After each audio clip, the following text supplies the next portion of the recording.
Good evening, everybody. Happy Friday. It's a weekend. Yay. Here we are at MAISON 10. I'm going to take my mask off, but whoop, there we go. Friday Night Live is our program where we meet the artists who we feature in MAISON 10. We feature 10 artists, as you know, for 10 weeks. We've had a longer spell because we're closed down because of the pandemic. The day before, in fact, 2 days before the whole city closed down, Friday the 13th of March, the Friday Night Live that we had planned to do that night was with the incredible Diana Baltazar. And that day, rumors were going around the city, around New York City, that it was going to be a lockdown, quarantine, the whole city shutting down. It didn't actually happen that day, it happened a few days later. But we decided to cancel the event a few hours before it actually was due to take place. However, word didn't get out to everybody, so a good 20 or 25 people turned up at MAISON 10, determined and delighted to hear Diana talk about her work, hear about her work. But of course, Diana wasn't here. We still had an event that night. We talked about her work. We talked about the other artists that were on the show. But now that the shop, the store, MAISON 10 has reopened, we scheduled to have Diana here tonight for Friday Night Live so she can talk about her work, her incredible work that you walk out of the elevator into MAISON 10 and you walk into her work, which we'll show you in a little bit. So without further ado, I'm going to hand you over to Diana. What we want you to do, because we obviously don't have people here tonight, but ask us questions and I will act as the quizmaster questionnaire tonight. So any questions you have about our work, what you'd like to know, put them on the YouTube channel or our Instagram channels, or email me and I'll respond to you and tell you what it's all about. So no further ado, I'm going to walk over that way and the wonderful Diana is going to come in this way and just tell you about her work, and she's giggling at the side there. Here she is, Diana Baltazar. Welcome. Woo. Hello. Hello everyone, welcome. Thank you for coming to share my artwork in this magical space that is MAISON 10. I'm going to take this off now. Hey, Diana, thank you so much again for being here, for coming out to do a socially isolated Friday Night Live artist talk. It's amazing having you here. Your works have given so much joy to so many people. They walk through that elevator, they come out of the elevator and walk straight into your light installation, which is called Above All Else I Want to See. Can you tell us a little bit about the light installation, what inspired you, and a bit about the process, because it's quite a complicated piece. We were up till I think 6 a.m. the day of the opening to get it ready, and we did get it ready and it's stunning. So over to you to tell us about that, please. Well, you know, I was really validated by meeting some of the other amazing artists here in this particular show who work with multimedia art, and having them tell me that projection art is some of the most difficult that you can do. It's true. It's a lot of math and you have to get it exact. If you're an inch off, the whole piece is off. I don't know if I can curse, but I'm going to say that the whole piece is fucked. You're allowed to curse. In MAISON 10, we curse quite a bit, so go, curse away. Okay, so I'm on brand. And it's true. Projection art is really difficult. And one thing that happened with this piece, which I'm actually not shy to talk about, is that we planned it out. We planned all of the math, and somehow, as we were hanging it, it turned out to be completely upside down from how it was supposed to be. And so we adapted, hanging it, and once we did, we realized accidentally that the piece shows people's angel wings when they stand inside of it. If they stand inside of the installation, all of a sudden you can see they're backed with wings in shadow, and each person's wings are different. So it was a happy accident, but at the same time it was fate. And it's interesting because one of the themes of the work as a whole is that we are being asked right now, especially in these disorienting times to become comfortable with change. We're being asked to have faith in the things that we can't yet see. And so putting up this piece and having it come out with this magical accident where all of a sudden everyone who is involved with it is an angel was just so appropriate and so magical, and has since spawned a whole other collection that I hope that you will see later, which is all about angel wings. No, the angel wings, it was incredible because somebody was just taking a photograph in the middle of your light installation, and somebody spotted the way the shadows were falling, and they just fell perfectly as angel wings. And everybody, as you mentioned, their wings are different, so we all have our different angel wings. So it was before we had to close the doors, it was this thing people wanted to get their picture taken with their angel wings. So we'll post lots and lots of those up. The exhibition, the whole exhibition of the 10 artists is called Illuminate. So we worked with artists like Diana who use light and illumination as part of their work and part of their process. So all the other artists do that as well. But the main one that, again, when you walk through the doors is your big light installation. And as I said, it took a while to get it up there, but it's absolutely stunning. But today we added an extra element to it. And again, this will explain why Diana has some bits of glitter on her face and her hair. Tell us about what happened with today's additional piece. I just got progressively covered in glitter because I was writing higher love in glitter on the blank space on the floor that the projectors didn't cover in rainbow iridescent glitter. And so higher love, the reason why higher love has to do with the story of when I went to protest. So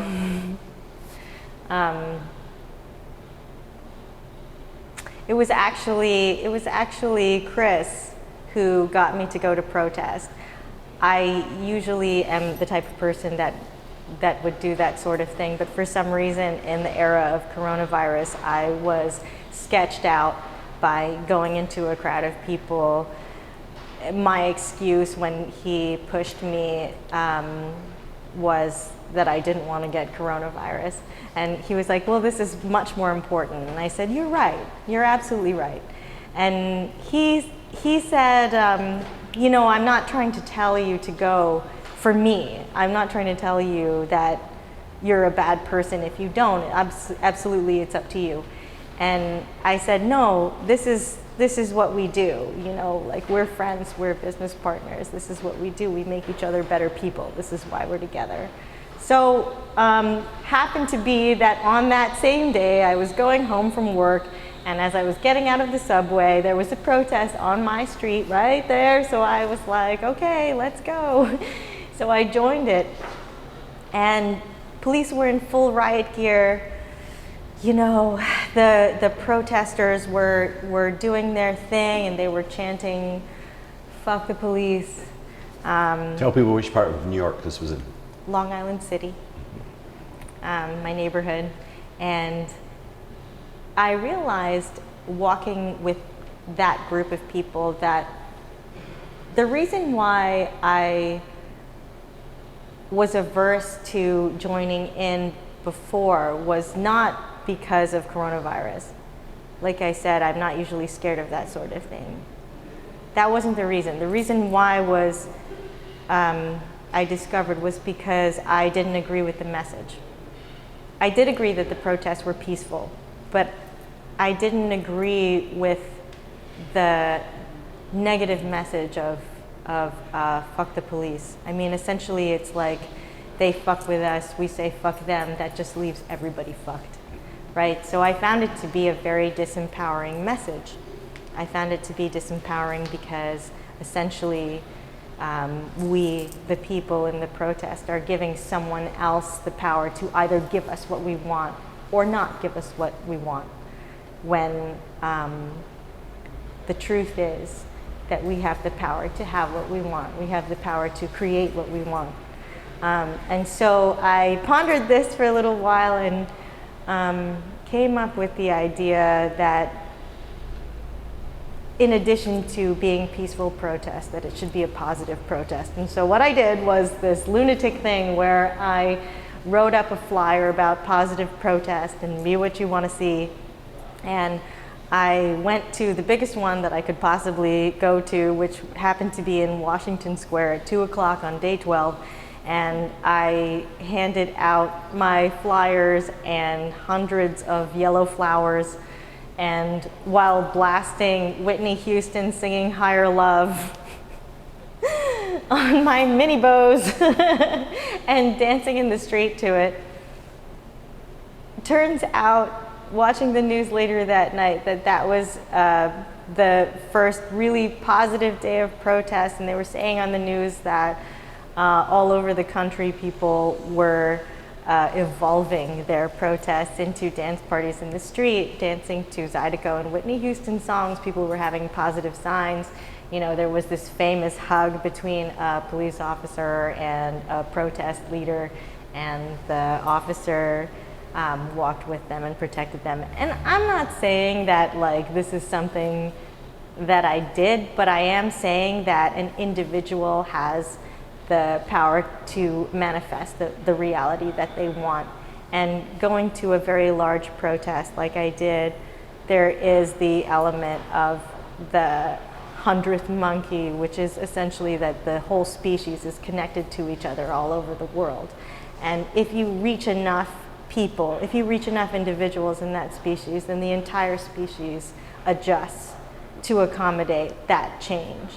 So right now, with everything that we're dealing with all of the upheaval and all of the anxiety and all of the world turned upside down, what we are being asked to do is become uncomfortable with, or become comfortable with the change, become comfortable with the discomfort, and from that space and from that understanding and that knowledge, create what it is that we want, have faith in what we can't see yet, and begin to create that from a place of whatever it is that's inside. And so the work essentially, this is so intellectual, the work essentially is an avenue into discovering what it is that is inside, so that you can see it for what it is and then decide what to do with it. And when you are making that choice, you're no longer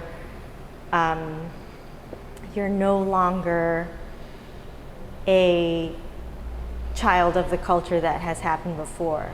You are now the master of what is to come. You are now the one who is making what is to come. And obviously right now, with all of the systems crumbling, we have an opportunity right now as a species to create what is to come. So. No, I'm sorry. I'm absolutely captivated, as I'm sure lots of people out there who are watching you live are captivated too. And it's fascinating. But I've got lots of so many questions for you. Ask me all of the questions. I'm going to ask you all of the questions. So, are you feeling positive about it then? You sound at the end there. You're saying it's given us this chance, and are we going to take it? Is the species going to? Well, the best thing is that we humans, we tend to do things when we are left with no choice. Who was it? Oh no, that doesn't make any sense. Yeah, we tend to make changes when we are left with no other choice. When we've tried everything else, then we will make a change for the better. And here we are, and what are we going to do? Are we making changes for the better? In your opinion? I think so. I see the signs everywhere. I have faith in what is not obvious yet. We're going to show images of your other pieces that are in the current exhibition, and people will really love those. And you're welcome to. We're open 6 days a week. Just come up, make an appointment, and you can come and look at Diana's work and all the other fabulous artists that are here during the current show. The questions that people have asked us when it came in, obviously tons and tons and tons, especially those tricky interior designers out there, they want to know how you do it. They want to know what's the process, blah, blah, blah. And I know that half of them, that's so they can try and rip off your work and do something similar. So we don't tell them, and we don't tell them because you've never told us. It's the big, wonderful, fascinating secret that you actually created and developed this technique. So I know you're not going to tell people how to do it, but tell us a little, just give us a little bit of insight into the process without giving away the secret. Yeah, well, to be honest, at this point, a lot of the reason why I don't talk about my process is because it's really fun to make people wonder, to make them keep wondering. But essentially, the process is a dance with light, and so that's why it's so appropriate for Illuminate. It's a dance with light. It's a combination of analog processes and digital processes. I find a source of light, meditate, dance, sometimes to specific songs, sometimes it's yoga moves, but essentially it is a co-creative experience between me and my subject matter. And afterwards, these works are my way to present maximalism, which is a postmodern form of aesthetic, in a way that resolves the tensions that are involved with maximalism. So maximalism is hyper-referential, hyper-colorful, frantic, frenetic, and so you see with the work that the composition and the lines are very frenetic, and they are meant to cause a feeling of anxiety. At the same time, they are embedded with referential forms, abstract referential forms, so that each individual viewer is seeing different things in them, like a Rorschach test. You look at it, and especially in the places where there is a mirror image, where the chaos and the chaos meet each other. Essentially, there is a meeting point where suddenly there is a sense of order. In that meeting point especially, there are forms that you can interpret in a lot of different ways, and people interpret them in their own way, each person. So there was one guy who looked at one of my pieces, I think it was this one that is the seated Buddha, and he was like, I see snakes and I see the devil, and I was like, that's great, back away slowly.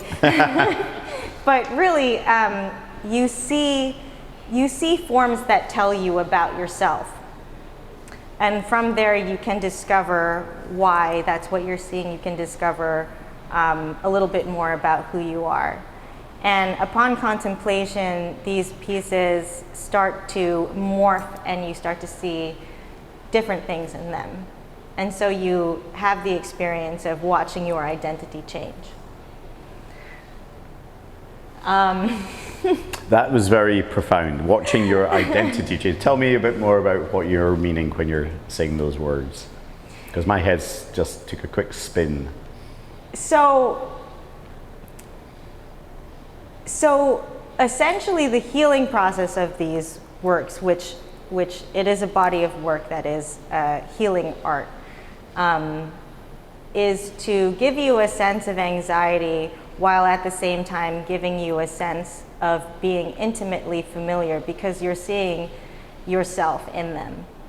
So if the pieces are overall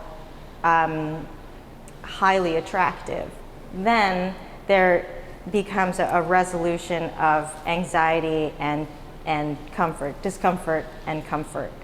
And that resolution is inherently a healing process. So you mentioned that you create the pieces when you're listening to music, and I love my music, as does everybody in MAISON 10. So tell us, are there specific songs that you play when you're creating art, or what? There are specific songs. They tend to be songs that I sing, so definitely within my vocal range, but also I tend to like positive songs. I tend to like bittersweet songs. There's one in particular by Lisa Hannigan that's called I Don't Know. What's it called? Sorry? I Don't Know. By who? Lisa Hannigan. Uh-huh. She's an Irish artist. Right. Lisa Hannigan. It's a good Irish name. Are you up for singing a little bit? I can't sing for toffee. My God. Sing a line of a song that you love. If I had a guitar. Okay, no guitar. Can you do it just guitarless? Oh boy. I don't know what you smoke or what countries you've been to. If you speak any other languages other than your own, I'd like to meet you. I don't know if you can drive, if you love the ground beneath you. I don't know if you write letters or panic on the phone. I'd like to call you all the same. If you want to, I am game. Wow, oh my God, that's beautiful, beautiful, beautiful. I'd clap, but I've got a glass of beer in my hand, so I can't clap. That was gorgeous, oh my God. I'm so jealous of people that can sing like that. Oh, That's God. beautiful. That was beautiful. So was that one of her songs? That's a song by Lisa? Yeah. Yeah, okay, Yeah. incredible, Yeah. incredible. Okay. That's a song that I use on dates. On dates. We might ask some questions about dates later. We do have this stunning red chandelier piece, which is red and blue and a very different colorway, and it's presented differently as well. There's no glass involved in this one. So tell us what that different piece is about. Well, all of the pieces have a metallic element, and that's on purpose because I wanted to add an extra dimension with the sheen of metallic. They are hyper-referential already, and I kind of wanted to add to the hyperness of them by adding in that extra dimension of space that happens with metallic sheen. So even these ones that are on an acrylic mount are metallic high definition C prints. And so like these are essentially like you can zoom into these and see detail, like the tiniest detail, and it is still, even though it is a digital work, it is like in very high definition. Yep.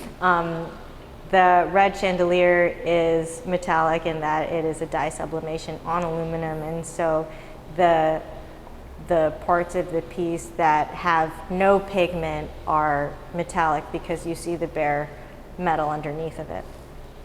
So sorry, I'll have to rewind a tiny bit there. Dye sublimation on aluminium, or aluminum, as we say, aluminium. A little bit more about that without giving away too much.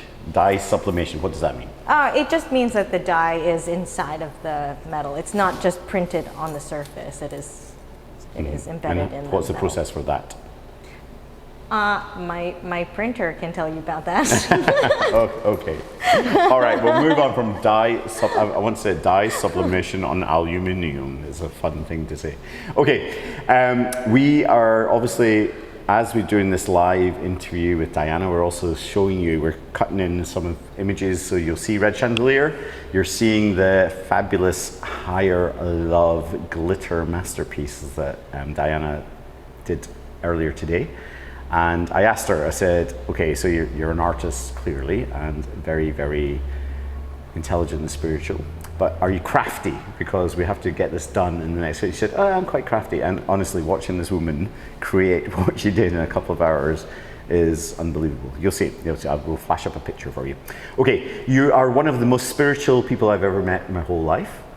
Thank you. And certainly the most spiritual artist that we've featured in MAISON 10. And I'm taking it as a compliment. And it is a compliment, it's a massive compliment. And you're teaching me things every time we meet. You tell me things that I'm fascinated by. And I'll be learning more about them. And another beautiful thing is we're becoming friends, as we do with a lot of our artists we see, which is a glorious thing. So we've been talking about manifestations, and we have. tell people what you think is going on at the moment, because we had a nice long chat about that earlier on. We were having some funny stories about what arrived for your mum in the post and all sorts of things. So it's an interesting thing. When I was at university, I did a double major, and I did fine art, and at the same time I did comparative religion, because it was Brown, so they let you make it up. And this is, so for a lot of people won't know what Brown is, but tell them what Brown is. Brown University in Providence, Rhode Island. So they let you make up a concentration if you want to. So for my second one, I made it up. I went to the religious studies department, and while people often will major in Christianity or major in Judaism or major in Buddhism, I did world study comparative. And there was one night in my first year in the department where I decided that I would try to filter down all of the world's religions into their universal commonality. It took a long time, and what I came up with was a single phrase, and that phrase was, "We are together." I thought that it was incomplete for a long time. Now, with coronavirus and having been in quarantine, when I was in quarantine, I realized that it was exactly on the nose. Is that is the universal commonality of all of the heartfelt beliefs of humanity, is that we are together. That is what is most important. That is what dictates everything that we do, that creates a world that is harmonious, as opposed to a world that is toxic and eventually will implode on itself. So when I was talking earlier about how we are at a time, an historic time, when we have the opportunity to create something because everything is falling down, crashing down all around us, what we need to focus on is that we are all here together, and that will show us which choice to make at every fork in the road. Beautiful. Well, I absolutely love it. Are you going to create a piece with that title? What? Would you create a piece with that title? We are together? Mm-hmm. Well, I mean, that was the theme of my flyer for the protest, but also, yeah, probably. I just don't know which one. It just depends on which one happens to give off that feeling, because the pieces and me, it's a co-creative experience too. Like the way that the subject matter of the pieces, when I'm making them, like me dancing with light, it's always a co-creative experience.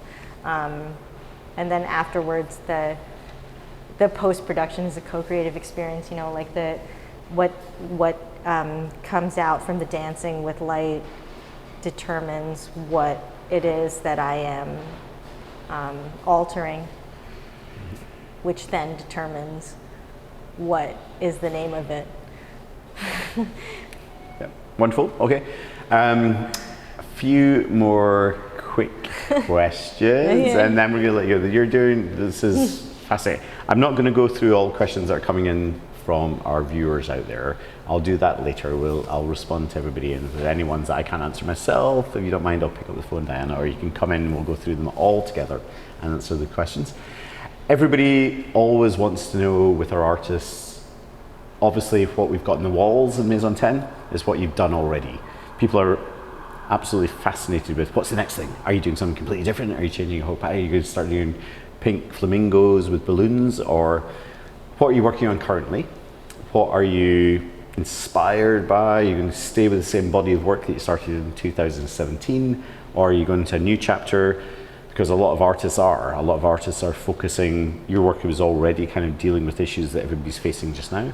A lot of artists out there are changing from whatever they did before to actually addressing the situation that's going on in the world at the moment. No, it's interesting that this body of work was sort of from the beginning dealing with with issues that are coming up to the surface right now. That's interesting to me.